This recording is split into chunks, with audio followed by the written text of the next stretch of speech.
દુનિયાનો સૌથી ઊંચો ચેનાબ બ્રિજ બનાવ્યા બાદ દેશમાં સૌથી લાંબો દરિયાઈ બ્રિજ બનાવવામાં આવશે અને ખંભાતના અખાત પર ભારતનો સૌથી લાંબો બ્રિજ બનાવવામાં આવશે।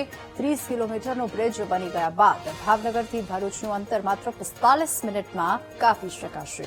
બ્રિજ બનવાથી જ ગુજરાતના વેપાર ઉદ્યોગ અને પર્યટનને પણ વેગ મળશે। આ કનેક્ટિવિટી જામનગર ભાવનગર ભરૂચ હાઈસ્પીડ કોરિડોરનો મુખ્ય ભાગ બનશે અને રોડ ટ્રાન્સપોર્ટ અને હાઈવે મંત્રાલયે આ સી બ્રિજ માટે ડિટેલ્ડ પ્રોજેક્ટ રિપોર્ટ તૈયાર કરવાની કામગીરી શરૂ કરી છે અને આંતરરાષ્ટ્રીય કન્સોર્ટિયમની મદદથી ટેકનિકલ સર્વે પર્યાવરણ અસર રૂટ ગોઠવણી અને જમીન સંપાદન જેવી કામગીરી હાથ ધરવામાં આવી છે। તો ડીપીઆર પૂર્ણ થયા બાદ વૈશ્વિક સ્તરે ટેન્ડર પ્રક્રિયા શરૂ થશે અને આ પ્રોજેક્ટથી અલગ શિપ બ્રેકિંગ યાર્ડ અને ધોલેરા સેમિકન્ડક્ટર હબ અંકલેશ્વર અને હજીરા જેવા ઔદ્યોગિક વિસ્તારોને સીધો લાભ મળશે। જોકે લોજિસ્ટિક ખર્ચમાં ઘટાડા સાથે જ ઝડપી સપ્લાય ચેઇન રાજ્યના ઔદ્યોગિક વિકાસને નવી ગતિ આપશે।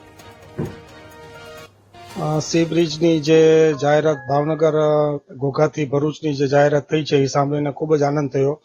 ભાવનગરમાં જે ઉદ્યોગોને કારણે મુશ્કેલી પડી રહી છે અને સુરતનું અંતર આનાથી ઘણું બધું ઘટશે। ભરૂચ થઈને આશરે 240 કિલોમીટર જેવું અંતર ઘટશે એવી ગણતરી છે અને અટલ બ્રિજ પછી આ ભાવનગરને ઇન્ડિયાનો મોટામાં મોટો સી બ્રિજ ફાળ્યો એ બદલ ખરેખર ભાવનગરમાં ચેમ્બર વતી પણ હું સરકારનો ખૂબ ખૂબ આભાર માનું છું।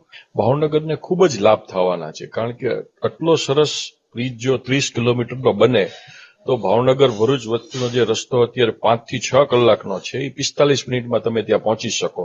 નવા ઉદ્યોગો આવે કારણ કે અહીંયા જમીનના ભાવ ઓછા છે, લેબર ઓછી છે, એ બધા જ લેબર પણ અહીંયા વધે, લોકોનો વિકાસ થાય, માલની આવાજાહી થાય। અલંગમાં અમે જે અલંગ શિપ બ્રેકિંગ કરીએ એનો માલ બધે જવા સસ્તો પડે, જલ્દી પહોંચી શકે, એમ બધા લોકો પણ અહીંયા આવી શકે જલ્દીથી।